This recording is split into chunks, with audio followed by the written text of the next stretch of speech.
ان الحمد للہ والصلاة والسلام علی رسول اللہ اما بعد اعوذ باللہ من الشیطان الرجیم بسم اللہ الرحمن الرحیم واتموا الحج والعمرۃ للہ صدق اللہ العظیم۔ محترم سامعین، عمرے کی تیاری کے بعد پہلا مسئلہ آتا ہے احرام کا۔ تو احرام دو چادروں کا نام ہے۔ مفتیان کرام تو فتویٰ دیتے ہیں کہ چادریں کوئی بھی ہوں، بلکہ وہ تو کہتے ہیں کسی رنگ کی بھی ہوں، کوئی بھی ہوں، سوتی ہوں، واشن ویئر کی ہوں، وہ احرام ہے۔ لیکن میں عرض کرتا ہوں کہ سوتی سب سے زیادہ بہتر ہے، کیونکہ سوتی میں کفن سے مشابہت ہے، کفن سوتی ہوتا ہے، اور احرام ہے بھی یہی کہ انسان دو چادروں میں یعنی کفن کی شکل میں جائے کہ میں نے کفن بھی پہننا ہے، اور یہ ایک وقت آنا ہے کہ میں نے کفن پہننا ہے، اس میں خوف، عاجزی اور اپنے آپ کو یہ سمجھے کہ میں نے کفن پہنا ہوا ہے، تو کچھ عاجزی آ جاتی ہے۔ اور سوتی احرام میں یہ ہوتا ہے کہ جہاں باندھ دو وہ سلپ بھی نہیں ہوتا، مضبوط ہو جاتا ہے، اور اگر کوئی پسینہ آ جائے تو پسینے کو جذب کرتا ہے، پی جاتا ہے، کوئی پریشانی نہیں ہوتی۔ دوسرے واشن ویئر کے کپڑے سے وہ کھسک بھی سکتا ہے اور اتنا پسینے کو بھی نہیں جذب کرتا، تو اس میں کچھ پریشانی زیادہ ہوتی ہے۔ سوتی کپڑے کے احرام میں جو ہے وہ آسانی ہوتی ہے۔ آپ کوشش کریں کہ سوتی کپڑے کا جو ہے وہ احرام لے لیں۔ احرام دو چادریں ہیں۔ احرام کی حالت میں کچھ پابندیاں ہیں۔ پہلی پابندی تو یہ ہے کہ جوتا اس طرح پہننا ہے کہ اوپر والی ہڈی ظاہر ہو، جیسے ہوائی چپل عام لوگ لیتے ہیں، یہ مناسب ہے۔ اور سر پر کپڑا کوئی نہ ہو، ٹوپی نہ ہو، پگڑی نہ ہو، کوئی سلا ہوا کپڑا نہ ہو، دو چادریں ہوں۔ تو جس طرح سر پر پگڑی یا ٹوپی نہیں ہونی چاہیے، اسی طرح احرام کی چادر بھی آپ سر پر نہیں رکھ سکتے، سر ننگا ہونا چاہیے، یعنی چپل، دو کپڑے، سر ننگا۔ اس کی پابندیاں ہیں۔ اگر آپ کی فلائٹ سیدھا جدے کی ہے تو آپ گھر سے بھی غسل کر کے صاف ستھرے ہو کر، باوضو ہو کر احرام باندھ سکتے ہیں۔ لیکن اگر فلائٹ کینسل ہو جائے پھر تو اچھی بات نہیں، لیکن جدہ میں جگہیں تو ہوتی ہیں، لیکن ایزی یہ ہے کہ انسان گھر سے باندھ کے چلا جائے تو اچھی بات ہے، لیکن وہاں بھی وقت مل جائے تو احرام باندھنے کی جگہ ہوتی ہے۔ احرام سے پہلے اگر کوئی آدمی اپنے بدن پر خوشبو لگا لے تو کوئی حرج نہیں۔ کوئی آدمی ہوتے ہیں خوشبو کے شائقین ہوتے ہیں، ان کا خوشبو کے بغیر جو ہے نا دل نہیں لگتا، وہ لگا لیں، لیکن بہتر یہ بھی ہے کہ نہ لگائیں۔ احرام سے پہلے اجازت ہے لگا سکتے ہیں، لیکن احرام باندھنے کے بعد خوشبو نہیں لگا سکتے۔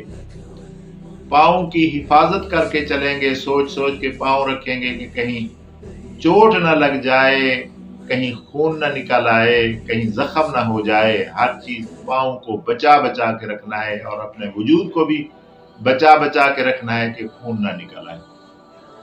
اور احرام باندھنے کے بعد داڑھی میں، سر میں اس طرح بے تحاشا کھجلی نہیں کرنی چاہیے کہ کوئی بال نہ ٹوٹے۔ بالوں کی بھی پہلے آپ غسل کر کے تیل لگا کے کنگھا کر لیں کہ کوئی بال ٹوٹا ہوا ہے تو نکل جائے، لیکن پھر بال بھی نہ ٹوٹے، اس طریقے کی حفاظت کرنی ہے۔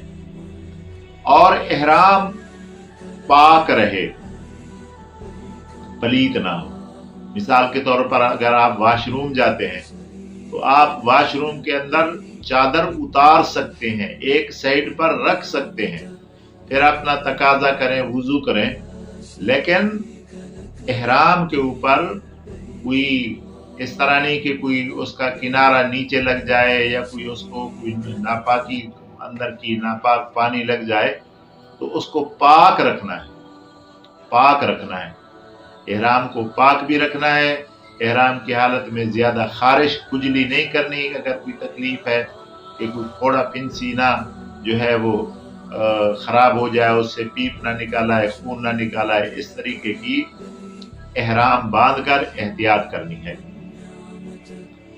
اور ایئرپورٹ میں اگر آپ کو موقع ملے تو 2 رکعت نماز نفل بھی پڑھ لیں، اور نیت بھی ہے خاص طور پر اللہم انی ارید العمرۃ فیسر حالی وتقبلھا منی، اے اللہ میں عمرے کا ارادہ کرتا ہوں، اس کو میرے لیے آسان کر دے اور میرے عمرے کو قبول فرما۔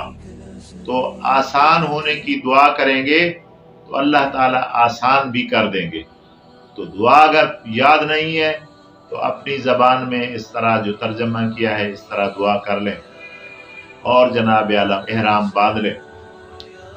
جہاز میں جدہ سے پہلے آواز دیتے ہیں کہ بھئی میقات آنے والا ہے، کسی نے احرام باندھنا ہے تو باندھ لے۔ جو ادھر نہ باندھ سکے پھر وہاں جگہ ہوتی ہے جہاز میں، اگر کوئی ہمت والا بندہ ہے تو جہاز میں بھی باندھ سکتا ہے، لیکن میقات سے پہلے پہلے احرام باندھنا ہے۔ میقات احرام کے بغیر کراس نہیں کر سکتے، پھر بکری پڑ جائے گی۔ میقات سے پہلے پہلے احرام باندھ لیں۔ پھر جہاز میں بتاتے ہیں کہ میقات آ گیا ہے، اب تلبیہ پڑھ لو۔ تو احرام کا پکا ہونا کیا ہے؟ میقات سے پہلے پہلے احرام باندھ کر تلبیہ پڑھ لینا، لبیک اللہم لبیک لبیک لا شریک لک لبیک ان الحمد والنعمت لک والملک لا شریک لک۔ یہ ہے تلبیہ، یہ آپ نے پڑھنا شروع کر دینا ہے زور زور سے، کچھ وقت تو پڑھیں، لیکن بہرحال تلبیہ پڑھنے کا وقت میقات سے لے کر عمرہ شروع کرنے تک یہ وقت تلبیہ کا ہے۔ آپ پڑھتے رہیں، جتنا ذوق ہے زور سے پڑھتے رہیں، آہستہ پڑھتے رہیں، جب یاد آ جائے پڑھتے رہیں، کوئی ضرورت ہو جائے رک جائیں لیکن پھر پڑھتے رہیں۔ یعنی تلبیہ جتنا پڑھیں میقات سے لے کر عمرہ شروع کرتے وقت، یہ تلبیہ کا موسم ہے، وقت ہے، اور تلبیہ جو ہے اللہ تعالیٰ کو بہت پسند ہے۔ انسان کہتا ہے لبیک اللہم لبیک، حاضر ہوں اے میرے اللہ، میں حاضر ہوں۔ لبیک لا شریک لک لبیک، اللہ میں حاضر ہوں، میرا ایمان ہے تیرا کوئی شریک نہیں ہے۔ آپ دیکھیں کہ توحید کا اقرار ہو رہا ہے عبادت سے پہلے، کہ پہلے آپ توحید کا اقرار کریں تاکہ آپ کی یہ عبادت قبول ہو جائے۔ تو انسان اقرار کرتا ہے میرا اللہ تیرا کوئی شریک نہیں ہے۔ ان الحمد، بے شک تعریفوں کے لائق تو، والنعمت لک، نعمتیں دینے والا تو، لک والملک، بادشاہی تیرے لیے ہے، ساری کائنات کا بادشاہ تو ہے، لا شریک لک، آخر میں پھر دہرایا کہ میرا اللہ تیرا شریک نہیں ہے، تیرا کوئی شریک نہیں ہے، میرا ایمان ہے۔ یعنی عقیدہ توحید کو دہرایا اور جناب اعلیٰ اقرار کروایا، وعدہ کروایا کہ توحید ہے، شرک تو نہیں ہے تمہارے دماغ میں، میرا کوئی شریک تو نہیں سمجھتے ہو۔ یہ ہے تلبیہ، اور اللہ پاک کا محبوب یہ تلبیہ ہے، اللہ کو بہت پسند ہے۔ جتنا انسان چاہے وہ پڑھتا رہے، اور اسی طریقے سے احرام کی حفاظت کرتے ہوئے ایئرپورٹ کو کراس کرے اور عمرہ کرے۔ انشاءاللہ اگلی ویڈیو میں عمرے کا طریقہ بتائیں گے۔ السلام علیکم ورحمۃ اللہ وبرکاتہ۔